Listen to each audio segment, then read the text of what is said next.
Siamo a Torrisi, siamo in un luogo che potremmo dire quasi storico per il mister ma anche per il Trapani Calcio, perché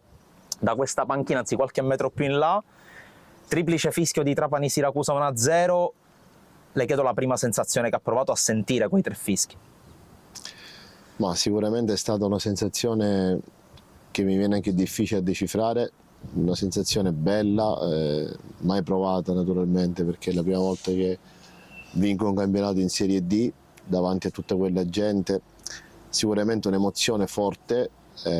però un'emozione bella, e sono stato veramente felice di averla vissuta in mezzo a questa gente, in mezzo alla mia famiglia. Siamo stati bravi tutti a regalare quest'ulteriore gioia alla nostra gente, al nostro presidente che aveva già organizzato la festa per il post gara, quindi avevamo un'altra responsabilità, un altro dovere in più nei confronti di una persona che ci ha fatto vivere un anno da veri professionisti, un anno che era impensabile di viverlo per come abbiamo vissuto noi a livello strutturale, logistico, e quindi è stata la chiusura del cerchio perfetta. Sono stato veramente felice e quindi un'emozione che difficilmente, anzi con presunzione dico mai potrò dimenticare nella mia vita. Possiamo dire che oltre alla chiusura di un cerchio di un anno, per Alfio Torrisi è la chiusura del cerchio di 7 anni, perché si parte, anzi forse qualcosina in più, perché si parte dalla terza categoria e si arriva al professionismo. Cosa ha provato anche nel riassumere nella sua testa, in quella specie di film all'interno della sua testa, questi 8 anni dall'inizio, quindi praticamente dalla base fino ad arrivare praticamente a toccare il cielo con un dito? Hai detto bene, 8 anni fa facevo il mio primo allenamento in terza categoria e ad oggi mi trovo in Serie C avendo vinto la Serie D sul campo. Onestamente ci ho pensato un attimo nella vigilia della gara col Siracusa, quando assieme allo staff della comunicazione, assieme a Paolo Cericola, guardavamo in ufficio da lui gli highlights della partita dei playoff del Trapani col Piacenza, quando poi hanno permesso al Trapani di andare in Serie B. Ho visto quella gente e mi dicevano giustamente quello che si prevedeva per l'indomani, proprio la gara di Siracusa, era questo. Allora lì in un attimo ho pensato, ma quando avevo iniziato proprio, quando ce l'avevamo la sera alle 8 di sera con un faro acceso, non con una torre faro, con un faro di una torre faro, alle 8 di sera, e la domenica gli unici spettatori erano le nostre famiglie, compresa mia moglie, che comunque mi ha sempre seguito dal primo giorno, dalla mia prima partita. Ho detto, e domani mi spetta davanti a 8.000 persone. Penso che la differenza è notevole. Per un attimo ci ho pensato, però non ti nascondo che questo è il mio orgoglio, essere partito da zero, dal nulla, essere accostato a uno scetticismo totale ogni anno, anche in terza categoria, dove chi mi conosceva diceva, ma questo è diventato allenatore adesso, che fa? La stessa cosa me la sono riportata negli anni, fino a quest'anno, fino all'anno scorso, e da tutto questo prendo sempre stimolo per migliorarmi, perché sai, lo scetticismo della gente a me, vista la mia giovane età, che comunque secondo me è anche corretto, perché nel mio breve percorso sono stato sempre chiamato in cause importanti, ad essere protagonista ad Aci Sant'Antonio in promozione, in una piazza importante per per andare in eccellenza, e anche lì magari qualcuno si aspettava una figura diversa, una figura di un allenatore con più esperienza per quelle categorie. Invece io al secondo anno di promozione, dopo il primo fatto a Trecastagni nel mio paese, dove sono arrivato sesto a un passo dai playoff, da un campionato dove c'erano squadre forti come Paternò, Ragusa, Atletico Catania,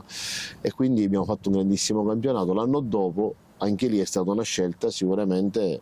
molto opinabile, perché una società storica come quella nel Catanese, che ha fatto anche la Serie D e l'ha fatta in una maniera importante, arrivando agli spareggi per la C2, quando si riprogramma al centro di un progetto metti un allenatore che non ha esperienza, che non ha mai vinto, e quindi anche lì è stato tutto ebbe inizio con molto scetticismo. Ma io naturalmente prendo sempre spunto da questo per cercare di trovare in me nuove energie, nuove forze per migliorarmi e per cercare di di mettere e di capovolgere sicuramente quello che è il giudizio iniziale, che nel calcio poi tu mi insegni che conta nulla, perché i giudizi sono quelli che sono poi veritieri, quelli accoppati ai verdetti finali. Io fino ad oggi, nella mia piccola esperienza, non ho mai ciccato un'annata, non ho mai raggiunto un obiettivo prefissato, quindi sono orgoglioso e felice di quello di aver fatto. E anche lì comunque, poi l'anno dopo in eccellenza, dopo aver vinto il campionato, siamo arrivati alla semifinale playoff per andare in eccellenza, in Serie D, scusami, con il Siracusa, e poi è arrivata la chiamata del Trapani, dove inizialmente c'era un progetto biennale che poi è stato modificato dalla proprietà dopo 2 mesi, perché si voleva subito vincere, e anche lì comunque, a prescindere da tutto, non ero una figura importante per Trapani, perché venivo solo da un anno di Paternò, dove lì anche lo scetticismo iniziale, mi ricordo il primo confronto con i tifosi del Paternò, è stato un confronto dove magari mi veniva sottolineato che lì non eravamo di Sant'Antonio, che quella era una piazza storica importante dove la Serie D, e fra l'altro loro si erano salvati l'anno prima, campionato molto complicato a causa anche del Covid, ma sono stati salvati forse alla penultima giornata. E anche lì comunque c'è lo scetticismo iniziale, e poi alla fine il verdetto ha detto che abbiamo fatto un campionato stratosferico per quello che erano le nostre potenzialità. Abbiamo chiuso dicembre a 5 punti dalla Cavese, terzi in classifica, siamo stati fino a novembre primi in classifica, abbiamo fatto un campionato bellissimo, grande merito ai ragazzi, perché quell'anno veramente non era semplice, avevamo molte difficoltà anche a livello strutturale, non avevamo un campo di allenamento, girovagamo per la Sicilia, e quindi anche quello è stato un anno dove, dietro un grande obiettivo finale, ci sono stati tanti sacrifici da parte mia, dello staff e da parte anche dei giocatori. Poi siamo arrivati sesti e poi è arrivata questa chiamata del Trapani, e anche lì naturalmente allenatore a Trapani, sicuramente giustamente lo scetticismo era tanto, perché l'anno prima il Trapani aveva fatto malissimo cambiando 3 allenatori. Io mi ricordo, mi rimase impresso in un Trapani Paternò la penultima giornata, quando sotto la curva ho visto uno striscione con la scritta indegni, la tifoseria non c'era, e da lì ho pensato che piazza potrei allenare, perché già in quel periodo diciamo che si paventava, c'era questo chiacchiericcio di poter venire a Trapani. Naturalmente Trapani è una piazza che, per trascorsi da Italiano, Boscaglia, Cosmi, Castori, gente che sicuramente ha fatto cose importanti, io arrivato qui, signor nessuno, lo scetticismo era giusto, ma anche qui con la mia umiltà, col mio modo di saper stare sempre al mio posto, cercare di migliorarmi, di lavorare notte e giorno, alla fine nei 2 anni penso che abbiamo ad oggi raggiunto obiettivi importanti, e penso che va sottolineato quello forse più complicato e più bello per come è arrivato, che è quello dei playoff dell'anno scorso, dove è iniziata tra virgolette l'era mia assieme al presidente Antonini, e poi fino ad arrivare a quest'anno, dove i numeri ad oggi dicono che i ragazzi, assieme a me, assieme alla società, siamo riusciti a fare qualcosa di veramente spettacolare. Però dietro questo c'è sacrificio, c'è lavoro, c'è da gestire una piazza dove le pressioni sono veramente tante, perché allenare il Trapani non è semplice, non è da tutti, a maggior ragione di allenare il Trapani con delle ambizioni importanti a vincere, quando sei condannato a vincere, però alla fine quando poi riesci a raggiungere l'obiettivo, cosa di più bello di quello che hai fatto nella vita non può più esistere. Ecco, all'inizio della sua risposta lei ha menzionato una parola che in pochi a volte gli danno importanza, ma alla fine forse l'aspetto più importante, anche per chi alla fine è l'esecutore materiale come allenatore, che è lo staff. È stato molto bello vedere nel post partita di Trapani-Siracusa, vedere menzionare lo staff, vedere anche delle lacrime di commozione, di emozione e di gioia. Cosa c'è appunto nel lavoro cosiddetto dietro le quinte, che poi alla fine dietro le quinte non è, perché gli allenatori ci insegnano che la partita è il frutto del lavoro della settimana, e cosa c'è negli uomini che lei si porta dietro ormai da diverse stagioni? Ma intanto hai detto bene, perché prima bisogna avere coscienza e contezza degli uomini che hai dietro, perché se prima non c'è l'uomo, c'è solo un bravo tecnico, un bravo analista, un bravo preparatore, non si va da nessuna parte. Quello non fa parte di uno staff, quello fa parte di un collaboratore di lavoro che può essere a tempo anche veramente breve. Quando invece il rapporto diventa duraturo, vuol dire che dopo l'eventuale competenza, che penso che ormai in queste categorie, escluso qualcuno, ce l'abbiamo un po' tutti, esce l'uomo, e l'uomo è quello che ti porta poi ad iniziare un rapporto duraturo nel tempo, è quello che ti porta ad avere nel compagno tuo di viaggio uno sfogo, un confronto, un bel rapporto, che è quello che poi ti porta soprattutto all'affrontare le problematiche, a gestirle, perché le problematiche ce ne sono tante in una stagione, e non parlo solo a livello gestionale o a livello, ma proprio quando hai un bisogno, una pacca sulle spalle, bisogna un momento di conforto da un membro dello staff che deve certe volte sostenere l'allenatore in un momento, tra virgolette, di debolezza, perché magari può essere un momento di riflessione, un momento che deriva da una gestione di una critica, da una gestione di un momento che nel calcio sicuramente c'è, che si chiamano i momenti negativi. E quindi quando tu trovi nello staff delle figure che riescono a darti questo, penso che alla fine quello ti dà la differenza, perché magari agli occhi di tutti l'allenatore deve essere un uomo forte, è quello che deve avere le spalle larghe, quello che deve, però è anche quello che nei momenti, in determinate circostanze, ha bisogno anche dell'appoggio degli altri, e l'allenatore, chi oltre lo staff, penso che non può avere appoggio a livello morale in una situazionale, soprattutto da parte di qualcun altro. Anche se io, che quest'anno posso dire che ho avuto la grande fortuna di avere un uomo accanto che si chiama Valerio Antonini, che mi ha sempre dato forza, che quando la gente pensava che metteva pressioni, invece lui le pressioni le mette perché è corretto, perché costruisce tutto per vincere, e quindi guai a pensare di avere una mentalità diversa dalla sua, che è quella di cercare di vincere quanto più partite possibile, ma è quello che poi nell'ufficio, quando sei con lui, ti dà forza, ti abbraccia, difende le sue scelte alla morte. Quindi questo penso che alla fine anche per me quest'anno è stato un grandissimo vantaggio. Ritorno allo staff,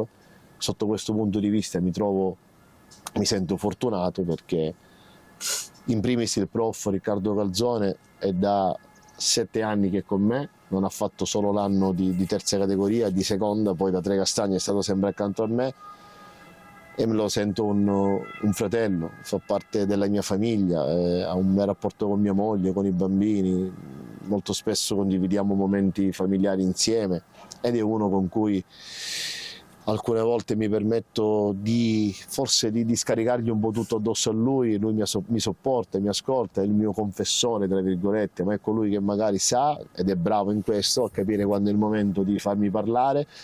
di dirmi sempre sì. Magari poi l'indomani, riprendendo il discorso, mi ha detto: ma non pensi, mister, potremmo migliorare in quello che tu hai pensato, questo potremmo fare diversamente, e quindi per me diventa una figura indispensabile per il mio futuro, per il mio percorso, oltre ad essere un grandissimo professionista. Quest'anno ho avuto anche il piacere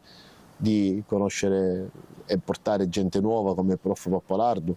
che oltre alla sua competenza è un ragazzo veramente per bene, che quest'anno ha dimostrato di mettere la causa Trapani al di sopra di tutto, con una nascita di una bambina nel mese di luglio. Anche lui è un ragazzo delle persone, dai valori umani importanti, che ha lasciato una bambina appena nata a casa con la moglie per trasferirsi a Trapani, poiché lui non ha portato la famiglia, per ragioni naturalmente condivisibili con una bambina appena nata, ma anche lui ha portato grandi valori umani a questo gruppo di lavoro, che veramente sta diventando sempre più importante, e sono orgoglioso e fiero di averlo come lui, come il mister Spambinato e come il prof Panicola, che ho avuto il piacere di conoscere quest'anno. Ecco, tornando un po' indietro nel tempo, perché purtroppo non tutti i grandi percorsi sono lineari, perfetti, ma forse anche questo è uno spunto anche per crescere e per migliorare. Ci sono 2 date in particolare che forse rappresentano quasi un turning point nella sua esperienza a Trapani: quella del 16 ottobre 22, ovvero sia il giorno dell'esonero, ma anche il giorno del ritorno a Trapani all'inizio di gennaio. Possiamo dire che parte del successo fin qui ottenuto dal Torrisi a Trapani è figlio anche della fame con cui è tornato in panchina all'inizio dell'anno scorso? Diciamo che io con i numeri ho un rapporto particolare. Il 16 ottobre sono stato sollevato dall'incarico ed era il giorno del funerale di mio nonno, quindi io mi aspettavo comunque qualcosa che mi avrebbe lasciato il segno nella mia vita. Mio nonno è una persona che nella mia vita mi ha fatto da padre, perché il papà l'ho perso quando avevo 2 anni, una persona con cui ho condiviso anche gli ultimi periodi della sua vita, è una persona che mi ha dato veramente tanto nella sua vita, soprattutto come apporto, come valori e come benevolenza, che penso che difficilmente si possa volere bene una persona come mio nonno ne ha voluto a me. E quindi quella era una data dove io comunque immaginavo qualcosa del genere. Sono rimasto un po' sorpreso perché è stata una scelta che comunque ha lasciato un po' di stucco tutti, perché una squadra che è stata costruita tutta da zero, piano piano, alcune idee di alcuni giocatori presi non erano stati condivisi da me per caratteristiche, non perché non erano giocatori forti, però perché io vedevo nel mio pensiero di calcio un modo di esprimermi diverso da quello che potevano darmi quei giocatori, di esprimere la squadra, di quello che potevano darmi quei giocatori. Purtroppo all'epoca non avevo tanta forza anche a livello di acquisti, perché tornando al discorso iniziale, lo scetticismo, magari quando qualcuno paventa un po' di esperienza in più in Serie D, bisogna certe volte anche accontentarsi, e anche se non sono delle scelte condivise, però dovevi soltanto allenare quelli che sono i giocatori che ti hanno messo a disposizione. Grazie a Dio poi nel calcio c'è sempre il campo che parla. Io sono stato esonerato avendo la miglior difesa di tutta la Serie D, non avendo mai perso, avendo fatto una vittoria a Sant'Agata in campionato, in un campo dove il Sant'Agata poi ha perso soltanto altre 2 partite durante tutta la stagione. Il campionato del Sant'Agata ha fatto il terzo posto, che abbiamo poi preso noi comunque, perché il Sant'Agata era terzo in classifica fino a tutto il giorno di ritorno. Abbiamo fatto di queste 5 partite 4, mi ricordo, 3 in trasferta, una dietro l'altra, e 2 in casa con la Mariglianese e la Cittanovese. Partite pazzesche che non siamo riusciti a vincere proprio perché traversi e salvataggi sulla linea. Sicuramente non era un Trapani bello da vedere, perché era un Trapani tutto nuovo, però era una squadra in continua evoluzione, e poi sembra che alla fine stavamo iniziando a trovare anche la quadra. Mi ricordo che fino alla settimana prima che sono arrivato io arrivavano giocatori, naturalmente giocatori che arrivavano a settembre fuori condizione perché non potevano essere idonei, perché non avevano una preparazione atletica fatta con una squadra, e nonostante ciò sono stato costretto a metterli in campo. Vedi Soprano arrivato, mi ricordo, nella partita prima della Cittanovese, è dovuto esordire subito perché all'epoca Bruno De Pace si è fatto male alla spalla, quindi veniva da un aereo del sabato e la domenica subito in campo. Giocatori tipo Mercai che venivano da un'inattività di qualche mese causa discorso dove giocava l'anno scorso, l'anno precedente poi è fallito, se non mi ricordo male, non mi ricordo la squadra adesso qual era in Serie C. Comunque è arrivato qui, ho avuto necessità di doverlo mettere anche in campo perché eravamo in una situazione non ottimale a livello di risorse di giocatori. Non c'è stata pazienza, è stato l'anno che a Trapani c'è stata l'alluvione, siamo stati fermi 10 giorni, nel mio esonero ho fatto 4 partite in 8 giorni, ricordo benissimo Cittanova, Locri e Canicattì, e Sant'Agata, Cittanova, Locri e Canicattì, 4 partite in 8 giorni senza mai perdere. Locri è arrivato secondo, abbiamo fatto 0-0 sbagliando rigore con Mogulu, con la Cittanovese abbiamo pareggiato 1-1,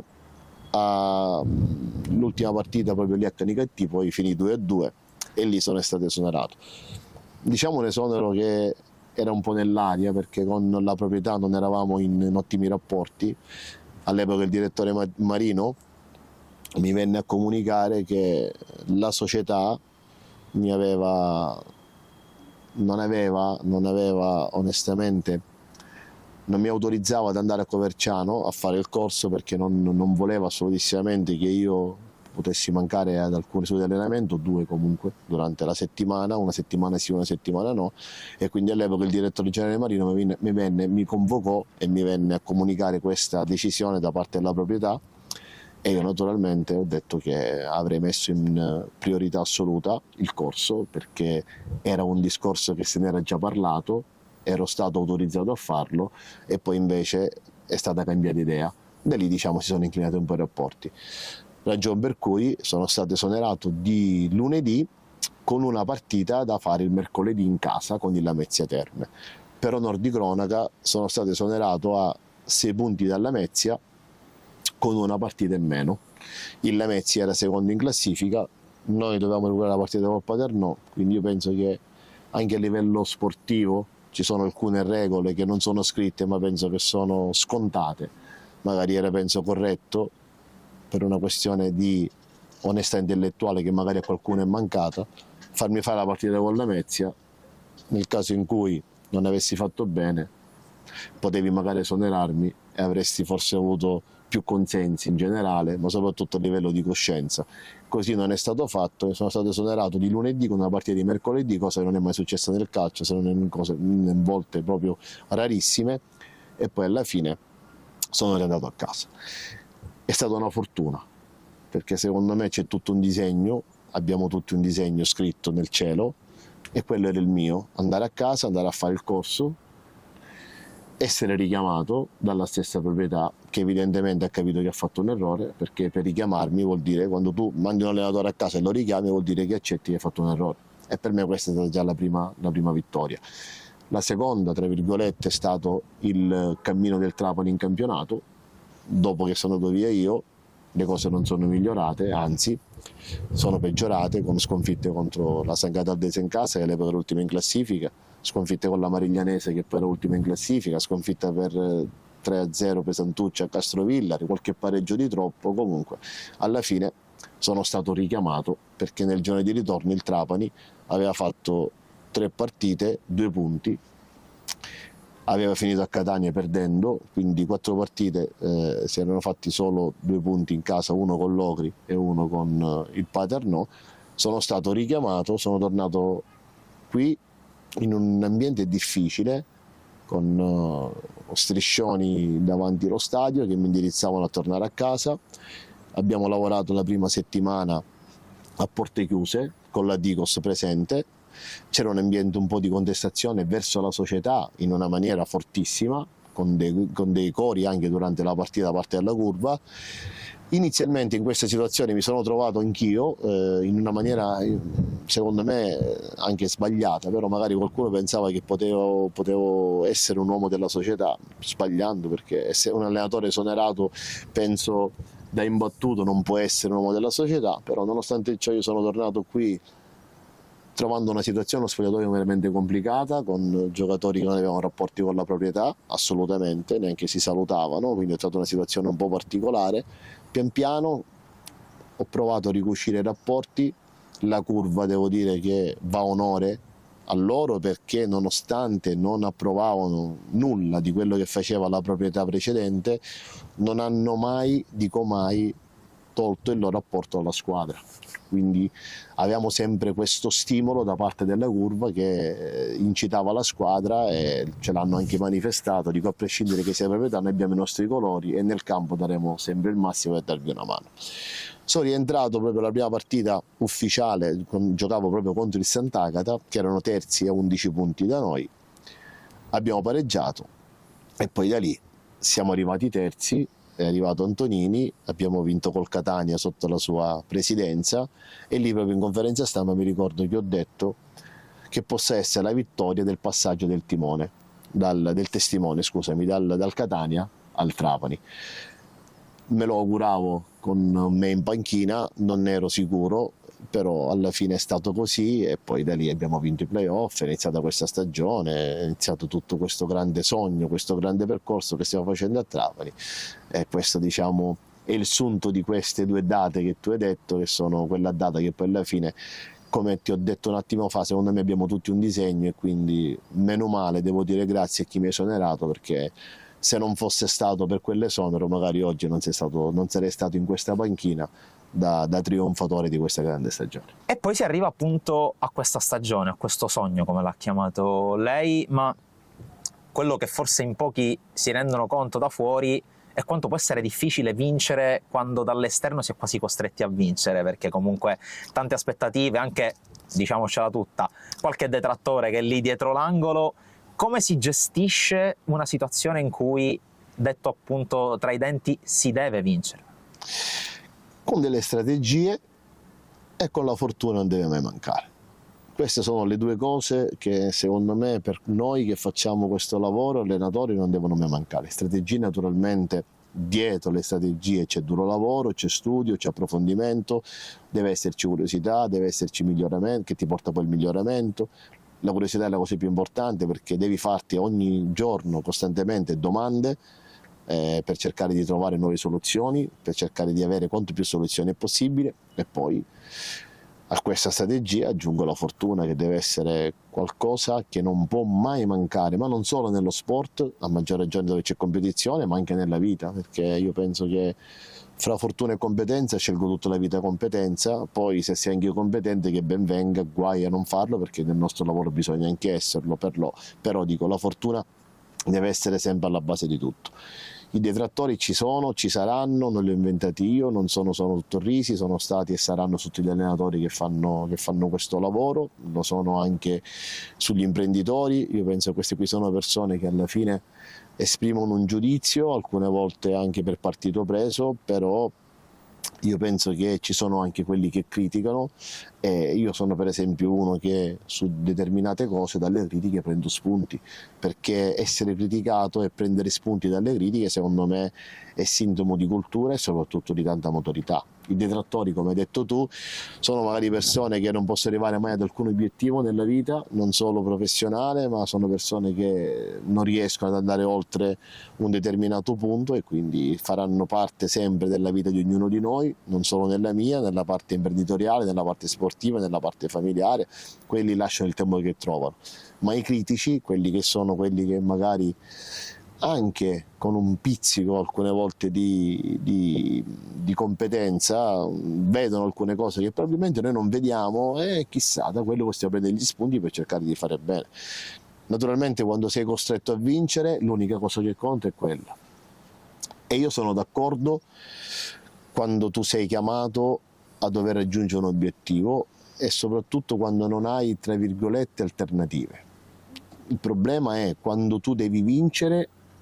la proprietà esige la tua vittoria, e non ti mette i mezzi a disposizione per poterlo fare. Lì magari le cose cambiano, ma quando tu sei costretto a vincere, come lo siamo stati costretti noi, e hai una società che ti fa viaggiare in charter per quando non arrivi stanco in trasferta, che ti mette una rosa di giocatori, di 29 giocatori che io ho definito e ridefinisco marziani, come quelle che ci ha messo a noi, quando c'è una staff, ti mette a disposizione uno staff sanitario che con la Serie B c'entra poco, anche perché era uno staff che veniva già dalla Serie B, quindi strutturato già per competenza da categorie superiori. A quello aggiungi anche la praticità nell'andare a acquistare tutto quello che riguarda il sanitario, le terapie, tutto quello che riguarda anche a livello di esami strumentali, cioè da categoria superiore. Quando tu hai tutto questo, una società che non ti fa mancare nulla, che al posto di pagare il giorno 5 gli stipendi te li paga il 3, te ne paga magari 2 in una volta, quando non ti fa mancare nulla, penso che lì essere condannato a vincere è normale. E in quel caso io, a maggior ragione che sono nella vita uno che quando si prefigge un obiettivo, vuole raggiungerlo a tutti i costi, e in quell'obiettivo che io mi sono prefissato dico sempre che l'importante è raggiungerlo, ma non come raggiungerlo. Quindi io sono uno che per caratteristiche della mia vita ho messo una virtù, che è quella che il fine giustifica sempre i mezzi. Quindi l'obiettivo era quello di vincere, l'abbiamo fatto, inizialmente non lasciando contenti tutti, non giocando bene, lasciando magari spazio a qualche critica, e da cui abbiamo preso anche spunto, lasciando magari qualche malumore a gente che è abituata qui a Trapani a vedere un calcio bello, perché gente come Italiano, gente come Cosmi, gente di categoria che è superiore, che sicuramente ha dato un'impronta di gioco diverso, e comunque un'impronta che lo permetteva anche la categoria, che non era la Serie D. Lasciavamo questa gente dal palato importante, un po' delusa, però la cosa importante in quel momento era vincere e soprattutto fare contento e soddisfatto l'unica persona per cui lavoriamo principalmente, che è il nostro presidente, che voleva vincere, e poi i tifosi, che sono quelli della curva, a cui naturalmente va anche per loro l'obiettivo, che è quello di vincere, portare i punti e portare il Trapani in categorie importanti. Quindi questo è quello che non deve mai mancare. È difficile, oggi è facile spiegarlo, però quando sei condannato a vincere hai un obbligo, quello di vincere. Ecco, Valerio Antonini è personaggio al quale, persona prima ancora che personaggio, al quale anche lei ha dedicato un pensiero proprio nel giorno dell'aritmetica promozione. Parliamo un po' dell'impatto, perché lui è arrivato praticamente un anno fa di questi tempi, era metà aprile, fine aprile del 2023. Qual è stato l'impatto proprio a livello umano, non tanto tra presidente e allenatore, quanto tra due persone che si conoscono e vengono da due ambienti possibilmente diversi, e poi man mano qual è stato anche l'apporto che vi ha dato, perché a livello pubblico è un personaggio che non si risparmia mai, ma nel quotidiano com'è Valerio Antonini agli occhi di Alfio Torrisi? Allora, intanto quando arrivò il presidente l'anno scorso, naturalmente in città si vociferava questo acquisto, questo potenziale acquirente, però la proprietà precedente, diciamo che tra virgolette snobbava questa possibilità e la persona, perché non conoscendolo, offrendo delle cifre assurde per una squadra di Serie D, c'era un po' di scetticismo. Noi avevamo una proprietà che continuava fino al giorno prima a dire che non avrebbe venduto il Trapani neanche per cifre astronomiche, poi l'ha fatto per molto meno di quello per cui diceva di non vendere. Il mio rapporto con lui è iniziato in una telefonata che ricevo di venerdì a pranzo, WhatsApp, vedo un numero, rispondo: sono il tuo nuovo presidente, per piacere Valerio Antonini. Questo è stato il venerdì prima di Catania, dove ufficialmente hanno fatto il rogito dal notaio per il trasferimento delle quote, le principali quote del Trapani Calcio. A questo c'è stata una presentazione poi personale qui allo stadio.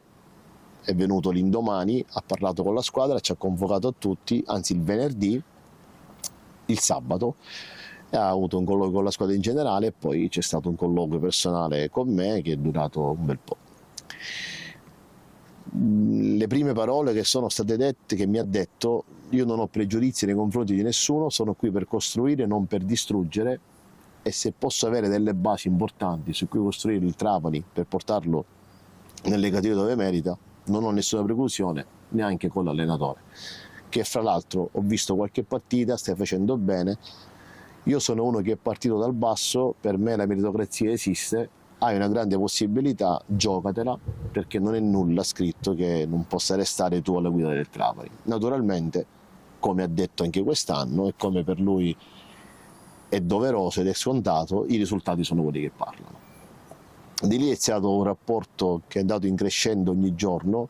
un rapporto che adesso è arrivato al punto dove c'è affetto e benevolenza da entrambe le parti.